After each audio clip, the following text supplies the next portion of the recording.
What's going on, world? Welcome. Actually, this is the first live recording of Schiffbauer Over Rocks. First ever.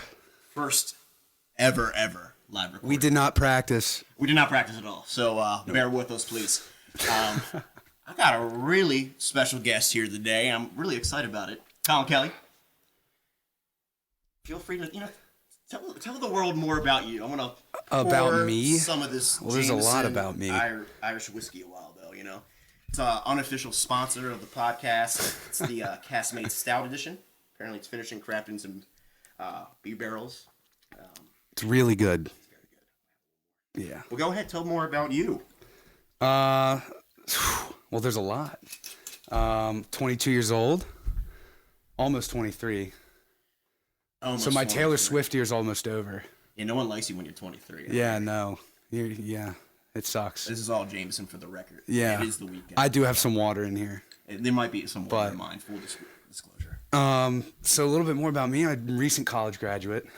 Okay, where do you go to college? I went to the greatest place on earth, Indiana University of Pennsylvania. Oh, you need to tell more people about that. It's just awesome. Just the most fun place I think I've ever been in my life. Met some of the most incredible people. Shout out, you know who you are. I loved it. Drinks were cheap.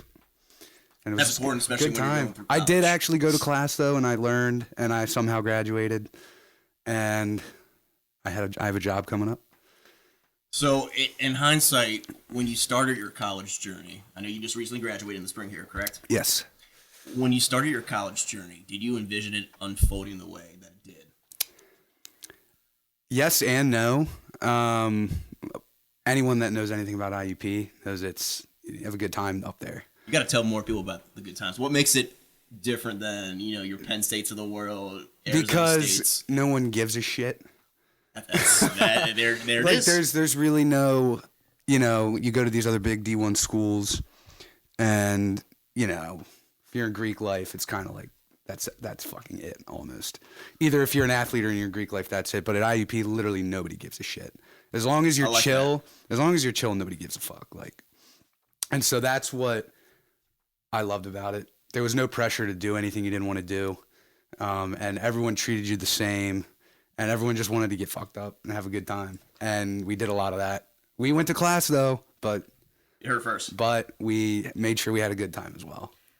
Now, you feel like college is made for that kind of experimentation, this doing what you want, finding yourself in some capacity. Can you co-sign that? Yeah, 100%. Okay. I mean, yeah, you got to go to class and get your shit done too, but that's not all 24 hours of the day. You might have, my junior and senior year, I didn't have any class on Monday or Friday. Okay. All Nice. my classes were on Tuesdays. I had a night class on Wednesday, which was only once a week. And then I had pretty much a full day Thursday. But Friday through Monday was me time. And it was pretty fucking sweet. I'm about to say, there's long weekends, Yeah, man. yeah. Having a long weekend for 2 years in a row was definitely dangerous. But at the same time, I just tried to enjoy every moment of it. And I think I did. I don't have any regrets at IUP. Good. I think that's really important more than Yeah. anything. Not just going through that process, finding Yeah. yourself through college. I don't think we should live life with regrets, quite frankly. So with that, it's just kind of taking it in stride. And Yeah. sometimes you fail, but you fail forward, and you just got to send it. One of my favorite times at IUP, I was talking to you about this earlier. Yeah. I didn't go into detail with it, though. I'm excited. And this was not just at IUP. This was all the state schools, so Bloomsburg. This happened throughout the state. And for context, these are we're talking about Pennsylvania here. Yeah, these are Pennsylvania state schools, just in case this goes, Yeah. Big No, time. yeah. And for any context, for people who are unaware with Pennsylvania, one of the first states in the nation, it's essentially Philadelphia and Pittsburgh with kind of Alabama in the middle. You're either from Pittsburgh, Philadelphia, or nowhere. Nowhere. And Colin and myself are actually from nowhere. We're from nowhere. I come from nowhere. Yes. So, On a horse with no name. yeah, exactly. Shout out America. Not Great. the country, but also the country. Also the country. Great Yeah. band. So what happened was, this was my Ah, shit, I can't remember if that's the thing. A lot of these college stories, I can't remember exactly when they were. I just know they happened. It's just kind of funny how they run together. Yeah, it's almost as if you're like an 80-year-old man. I just know it. Together. I just know it happened at some point. I think it was my sophomore year. I think it was the first semester, the fall semester of my sophomore year, which was 2016. Yeah, okay. That'd be the fall of 2016. So all the professors went on strike. That's interesting. All of the professors went on strike, not just at IUP, but all the state schools. And so we didn't have class for, I think it went for about 12 days. So what happened during those 12 days? Well, so we fucking got fucked up, like, for 12 days in a row. Teachers couldn't give us work, and teachers were not reporting to work. Students had no response. Students were still, this is actually pretty funny. The president sent us out all an email, like and he's like, yeah, I realize the strike's going on and everything, but you all still need to show up to class. So what do you do though? So I think the first day I actually did show up to one of my classes. Okay. Just because I was like, well, I don't know, fuck it. Like, let's just see what's going on. Yeah. And so I think there was probably like 10 or 15 of us in the class. And there was only about half of us that actually showed up. And we sat there for about 20 minutes with no professor, no nothing. And we were just like, fuck this. And so we just left. Mm-hmm. And then for the next 11 days, it was just, I can't even really remember what we all did, but it was fucking nuts. And I actually do remember one thing. I was walking to Sheetz. I had a fake ID at the time. So I would go to Sheetz to get my alcohol sometimes. And I was walking to Sheetz one time, and the teachers and the professors were actually on the corner of the street right there with picket fences. and like they were like rioting basically because they weren't getting paid. That's why they went on strike. The PASHE system, they didn't want to give them more money or something. And they're all like union based, yeah, right? Yeah. So they said, well, fuck it, we're not going to go to work. Mm. And so I just remember I was hammered. And I went up to them and I was like, you guys are awesome. Like, I totally support this. Like keep doing what you're doing. And they were like, oh, like, have a good time. Like, they were so cool. Like, that's another thing about IUP. Like, it's a huge party culture there. And the professors embrace it 100%. Really? Oh, I'm yeah. kind of surprised by that. No, they embrace it 100%. I've gotten drinks with a couple of my professors. Like, once I turned 21, I got drinks with my professors. My one professor, I don't know if I should say his name. Keep it incognito. Yeah. Let's call him. He's a professional. Let's call him Bob. Bob. Okay. So me and Bob took our class to New York City one time. Oh, okay. It was my urban geography. We need to get more into urban geography. Oh, we'll get more. Yeah. He took us to New York City for 3 days, and I got so messed up with this guy. Mm-hmm. One of the coolest dudes I've ever met, by far. And dude, it was just a culture there. Like, you work hard, but off the clock, you fucking party hard too. Which is interesting because you have a lot of news cases coming out, like Penn State University with like these frats and hazing, and the fact that like professors like really like are open with that kind of culture at like a smaller university is really interesting to hear. Speaking of like Greek, like, were you involved in any kind of clubs? I played club lacrosse. Shout out my boys. You can throw some names out there. Shout out my boys, Seamus Horan, Bryce Fedak, Travis Hardentraft. I don't know if I said your last name right. Kobe Eberly. I know I'm forgetting people, and if they hear this, they're probably going to be fucking pissed. Now they're all inclined to share the podcast when it goes live. Hey, like and subscribe. I don't know how this is going to work. Like and subscribe. YouTube. It's going to be on Matt Oh, shout out to Matt. Shout out my boy Matt Foden. Zach Hirsch. I was in club lacrosse. I did that. I didn't do that my freshman and sophomore year because I was too busy being a fucking idiot. Just partying. I didn't care. They wanted me to play, but I was like, I don't fucking feel like it. I'd rather get drunk all the time. I mean, hey, you're young. You're at college. You're trying to experience something. But then, so junior year, I kind of was like, all right, I can still have fun, but I need to harness it a little more. I need something else to do other than just fucking smoke weed and do other extracurricular activities. And so I was like, I'll play lacrosse. So I joined my junior year, and it was so much fun. I met awesome people. Awesome. And that's the thing, like, our lacrosse team, it definitely, because I wasn't in a frat or anything. Okay. And, but but a bunch of the kids that played lacrosse were like had connections, and it definitely just made college like 10 times more fun. Awesome. And I loved that about it. And you feel like there are... also shout out Andrew Roth. Didn't forget you, buddy. Bang, bang. Do you feel like those are relationships where you see them like long-term, like people you're... Oh, yeah. We have a wedding? group chat on Snapchat. We have a Love group it. me. We talk all like pretty much every day. And I feel Also, like... fuck you, Germ. I hope your grandfather fucking dies. That was satire, for the record. I mean, I don't know. But hey. He gets it. Perfect. Yeah. I think it's just great when you can... I think more than just like the curriculum, when you can foster relationships with people and like create bonds that are almost like family. Life, and this is what I've learned very, very shortly about my time outside of college. It's all about who you know, not what you know. I mean, I'm a firm believer in that. I'll co-sign that. You got to know your shit, but at the same time, if you know your shit but try and talk to someone you don't know, they're gonna not think you know your shit. Yeah, I think you have to be... I think there's a difference between like cockiness and confidence. Oh yeah, confidence is conditional. Yeah. Like I know how to do X, Y, Z, but like I want to learn more about this, or I'm not a specialist, or I'm not good at this per se. With like I'm a great marketer, but like I'm not really good at SEO. Yeah, I'm aware of it, but those kind of things. But back to who you know. Excuse me. Back to who I know. It's the whiskey. It is the whiskey. I think more and more I've been realizing myself, it's just, I think one of the most important skills of successful people, it's not necessarily like they're best at IT or they're the best at that. I think it's the ability, or their ability rather, to connect with people and build and nurture relationships with Exactly, people. 100%. It's not necessarily their skill sets. It's being people. Excuse me. I keep burping. Being a people person. I'm gassy. It's the Jameson. Shout out to our unofficial sponsor. Side note, if you want to sponsor the Schiffbauer Over Rocks podcast, feel free to send inquiries directly to us. I'll field them, and if it's very competitive, if it fits the market, we'll see what we can do. We'll put like a little... You need a logo icon right there. Oh, we're working on a logo right now, believe it or not. Okay. Shout out to Bryce Knorr. Okay, yeah. Great graphic designer. Love the kid to death. He's like a little brother. But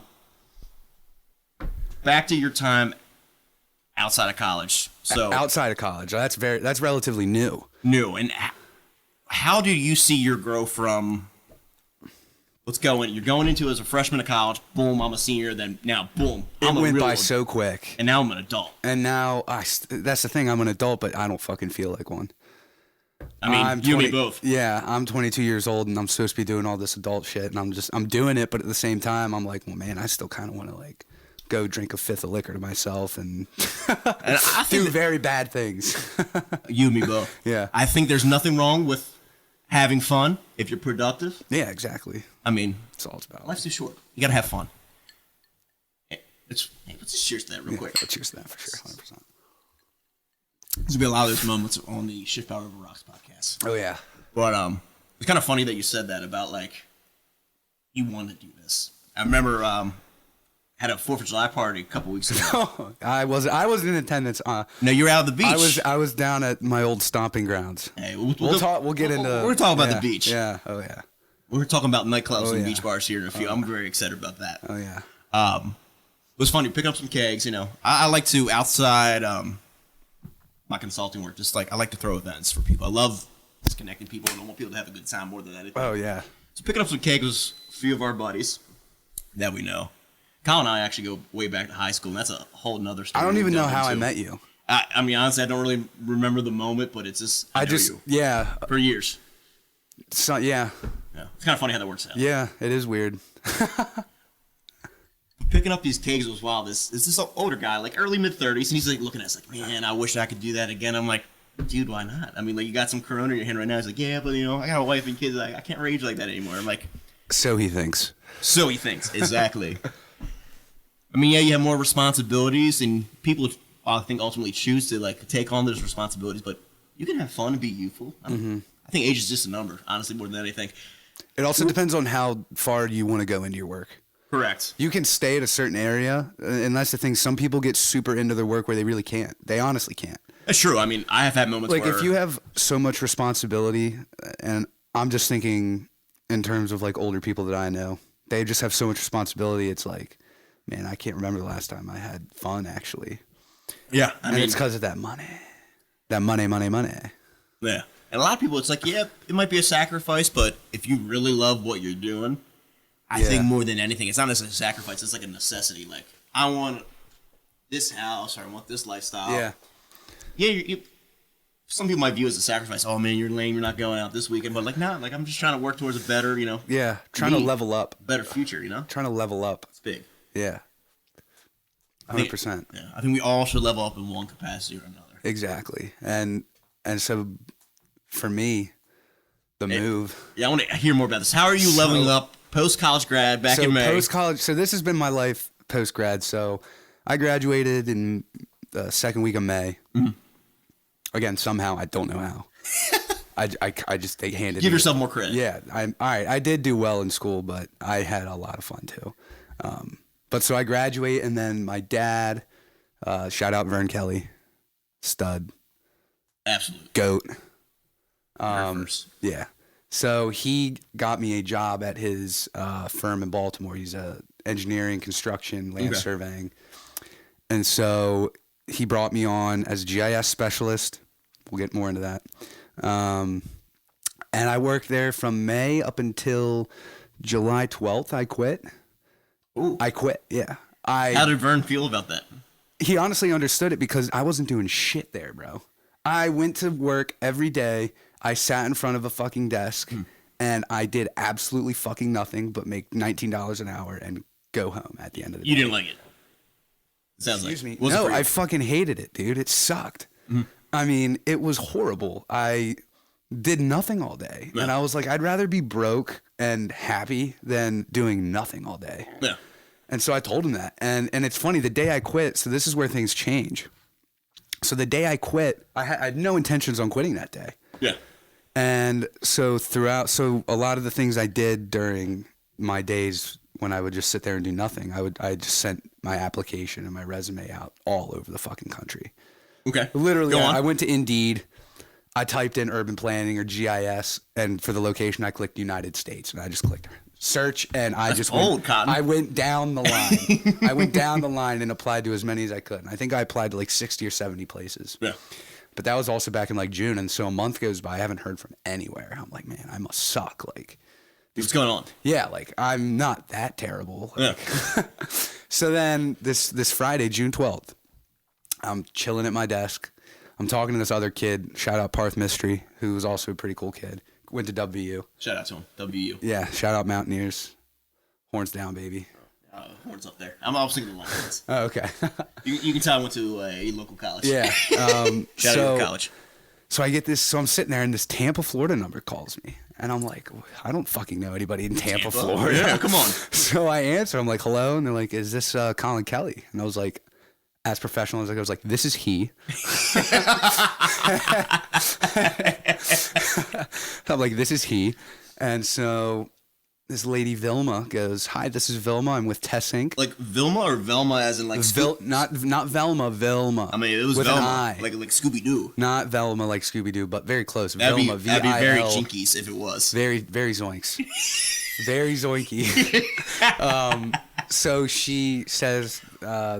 we reviewed your application and we want to schedule you for a phone interview today. Mm-hmm.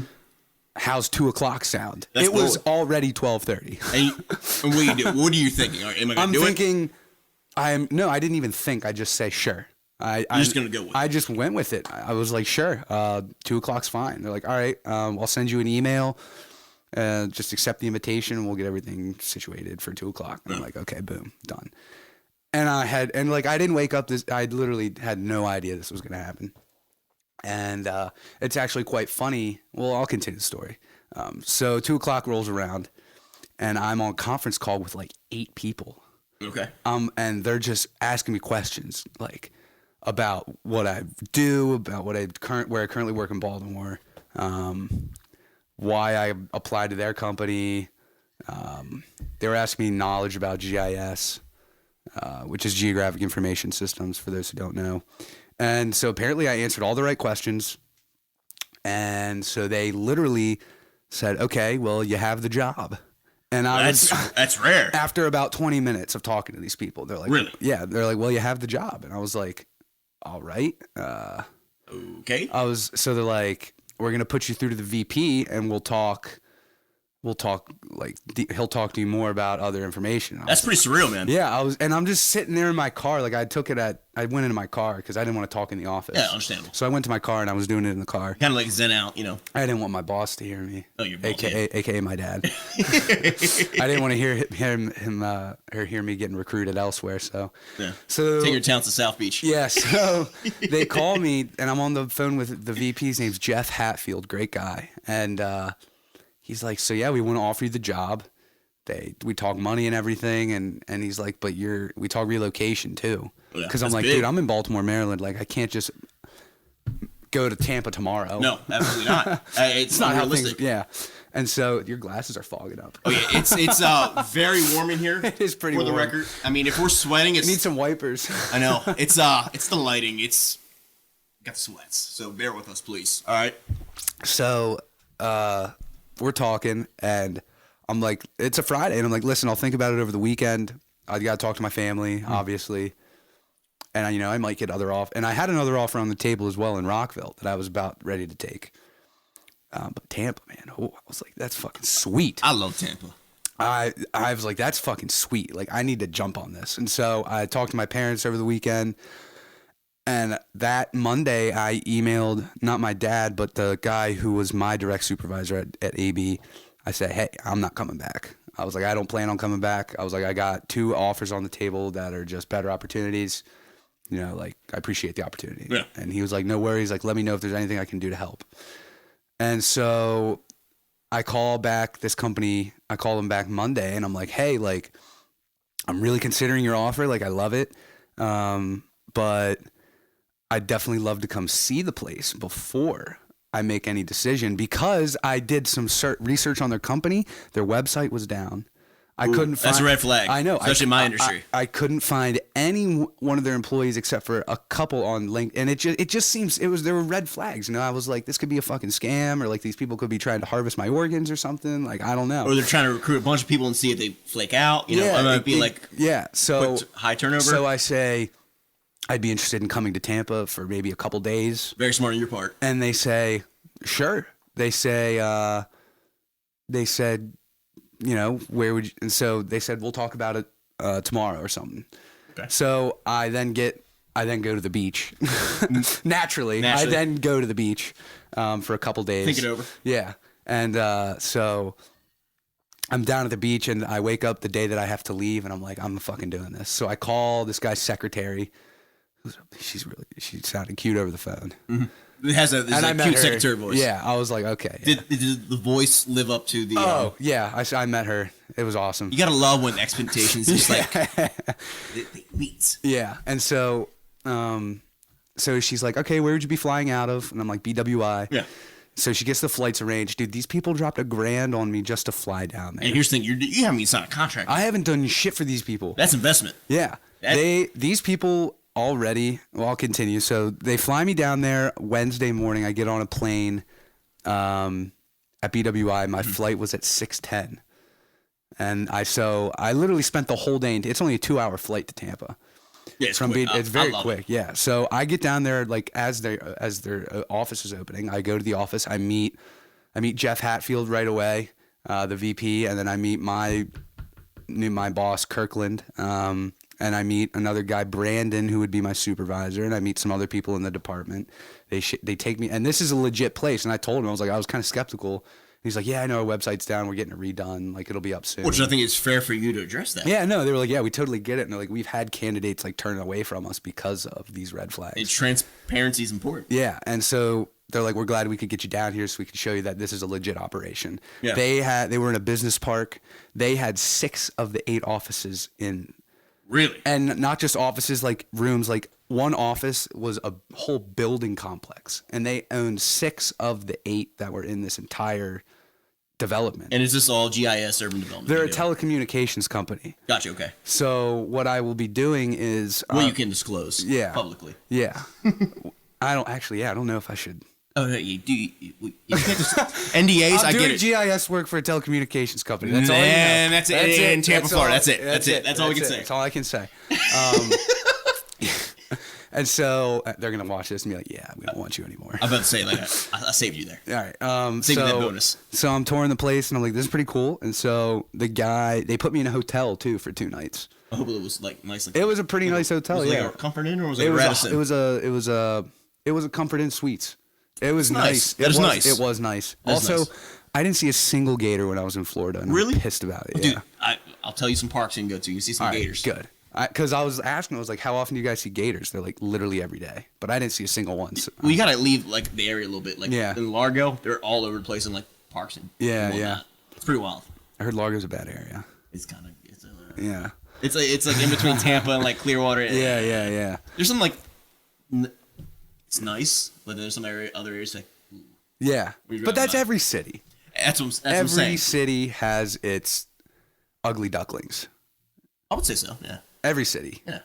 But every city also has its good parts. Absolutely. Shout out to Baltimore, Maryland. Yeah. That's where we're recording. If you want at. to talk shit on Baltimore, fuck off. Fuck you, crab cakes and football. That's what we do. And lacrosse. Relax. Yes, Yeah. we're very big on that. Actually, here's a fun fact. Every single Division I lacrosse team in America, NCAA, has at least one player from Baltimore, Maryland on their roster. Jordan, can you verify that? Checking. All right, thanks, man. Thank you for fact finding. Because I don't want to like spit. Now I'm about to say like that as a bold claim. I heard believe that it, though. somewhere. I believe it. I believe it though. I mean, we're homegrown. Where it's the mecca of. I mean, the development I grew up in, kids from like southern York County, Yeah, Pennsylvania, were getting recruited to go to like private schools in like Baltimore County. Yeah. Just for lacrosse. Shout out Jake Glatz. Jake Glatz. Plays for Penn State now. Big dog. Yeah, I mean they're the best team in the country, They are. and he's from where we're from. And he's A not stud. even like a full like upperclassman yet. No, he's gonna be a junior. That's nuts. I mean, he's about to be. That's what I'm Yeah. saying. He's not even full fledged yet. Yeah, Like he's got He's another up 2 and years coming. of romping. yeah, he's up and coming. He's gonna be doing big things. I'm excited for him. Yeah. Great kid. Oh yeah. We'll have him on the podcast eventually. Oh yeah. That's gonna be a fun When one. he wins a national championship, we'll bring him on here. Oh, absolutely.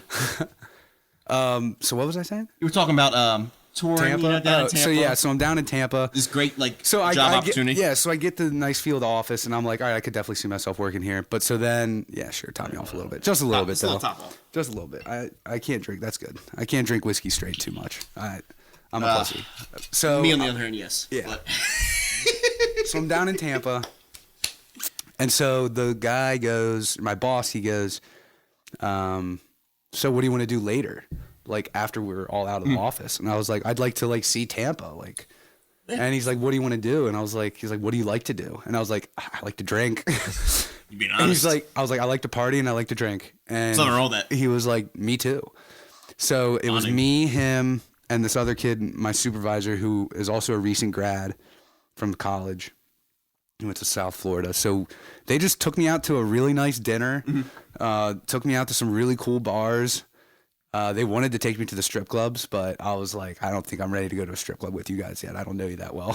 That's a little more intimate for those They're like, who... you want to go to the strip club? And I was like, maybe after I meet you a couple more times, but like, I appreciate that you took me out like to these really cool bars. Yeah, absolutely. I don't know if you've heard of Cigar City Brewing. Yeah, in Ybor City. Yeah, I went there. I went to the brew house. It was so cool, dude. It was such a cool I still little haven't place. been. I've been to Tampa a handful of times. I've never been to It Ybor. was a really cool area. I love cigars. Yeah. So they took me out and shot me around, and then the next day I had a flight leaving at 2:40, and so I spent like a little bit of time at the office, but then I was like, I'm probably just gonna go hang out at the airport until I leave. He was like, hey, no problem. He's like, I said I'll talk to you on Monday, the next following Monday if I want the job.